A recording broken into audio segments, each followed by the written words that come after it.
till the end of their life. This is divine law. Polygamy and polyandry are excluded. Polygamy, one man, many women. Polyandry, one woman, many men. There is no place for this in the Catholic Church. We have studied also, suppose somebody with one man or one man with many women or one woman with many men, if they marry, if they want to embrace the Catholic faith, what is to be done? They can retain one of them and then dismiss the others. What about other obligations? They have to do the other needful things for those who have been dismissed. In this case, marriage has to be celebrated anew. Which is that one man you have chosen? Or which is that one woman you have chosen? On the other hand, when two non-baptized are validly married, when they embrace the Catholic faith, no celebration of a new marriage. I am happy. Even some of the canonists do not know this properly, you know it. You are very clear about it. Isn't it? Unity of marriage. Unity of marriage. You also try to ask me so many questions. Father, what to do in the case of presumed death? We presumed that the other spouse is dead and then bishop gave permission. Suddenly that first man or woman comes back, what to do? Here also you can't go against unity. Only the first marriage is valid, even if the bishop had permitted the second one. But you can dismiss, you have to dismiss the second one, but doing all that is necessary for the upkeep of that person, safety and security of that person. Can you give any exception to unity? No. Married, they lived together only for 1 week. She met with an accident, bedridden. She herself suggests, come on, you have my younger sister also as your wife. Younger sister also is willing. Can we allow? No. Because it is divine law. Only unity. You can't give concessions in these cases. Concessions in these cases. No dispensation from unity. And second, indissolubility. What God has joined together, let no man put asunder. Indissolubility means the parties themselves cannot by mutual consent separate. Parents cannot separate. Society cannot separate. With regard to indissolubility, I spoke of 3 grades. All marriages in principle indissoluble. Even the marriage of non-baptized. Additional firmness comes through the sacrament. With regard to dissolution of marriages, we have seen from Canon 1141 and all. In some cases, how non-consummated marriages can be dissolved, and by Pauline privilege, non-sacramental marriages can be dissolved, and by Petrine privilege, disparity of cult marriages, because they are also non-sacramental, can be dissolved, we studied. Non-sacramental marriages and non-consummated marriages can be dissolved in accordance with the law. Is it clear to you? Yes. Okay. We come to the third canon, 1057. What makes the marriage? Formerly some people were thinking that sexual intercourse makes the marriage. No. But what makes the marriage is a valid consent. Can you read that 1057? A marriage is brought into being by the lawfully manifested consent of persons who are legally capable. This consent cannot be supplied by any human power. Yeah, you have to memorize this sentence.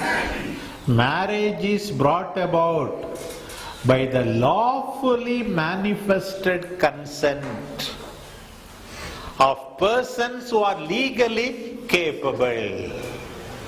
Legally capable. Those who are legally capable do not suffer from any impediment. For example, a 6-year-old boy tells a 4-year-old girl, I am manifesting my consent to marry you. They are legally not capable. Canonically, one is legally capable when the boy has completed 16 and girl has completed 14. Civilly, one is legally capable when the boy has completed 21 and the girl has completed 18. Somebody tells another man's wife, I manifest my consent to you. Legally not capable. The other person's husband will beat you. So that is it. Those who are legally capable lawfully manifest the consent. It is consent that makes the marriage.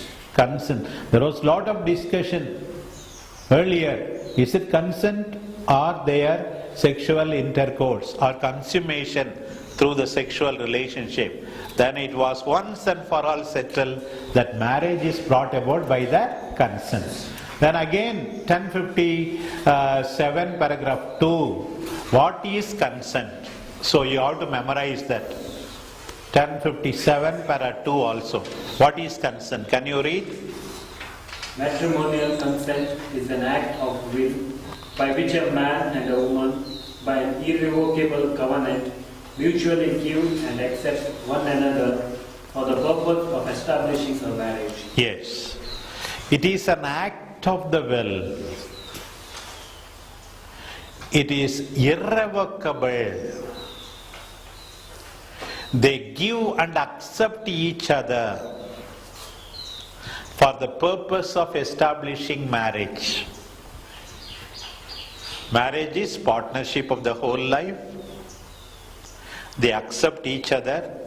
It involves also right over the body of the other person also. It is for the mutual well-being.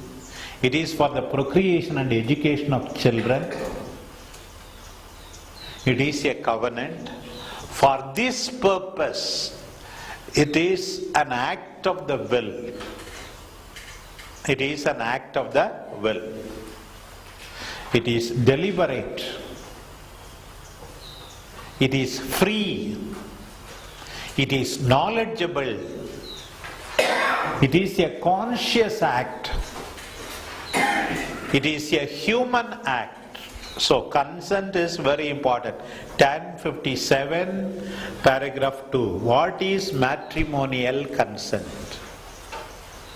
What is matrimonial consent? Look at our earlier comments on consent. We gave quite a lot, isn't it? Okay. 1058. All can contract marriage who are not prohibited by law. All can contract marriage who are not prohibited by law. So marriage is a fundamental right. You can contract marriage when you are not prohibited by law. There is a strict prohibition when there is the deriment, impediment is involved. 1083 to 1094.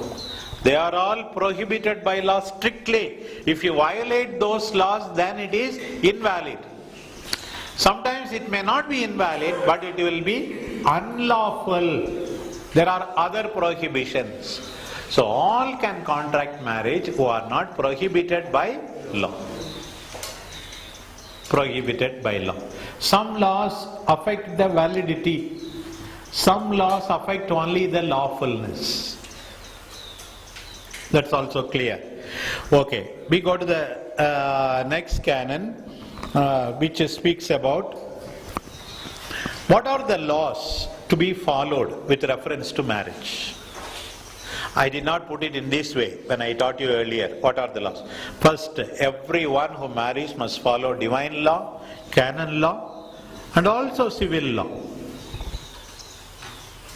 Divine law, canon law, and civil law.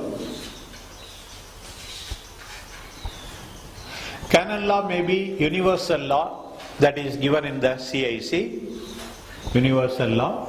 It can also be particular law that may be national law or diocesan law.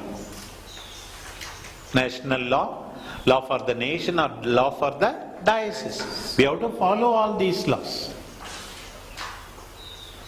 All these laws. What happens when laws are violated depends on whether they are affecting the validity or only the lawfulness. Lawfulness. Okay, that's clear. Another important statement the lawgiver makes in 1060 is marriage enjoys the favor of law. Marriage enjoys the favor of law. So, we always presume the validity of the marriage.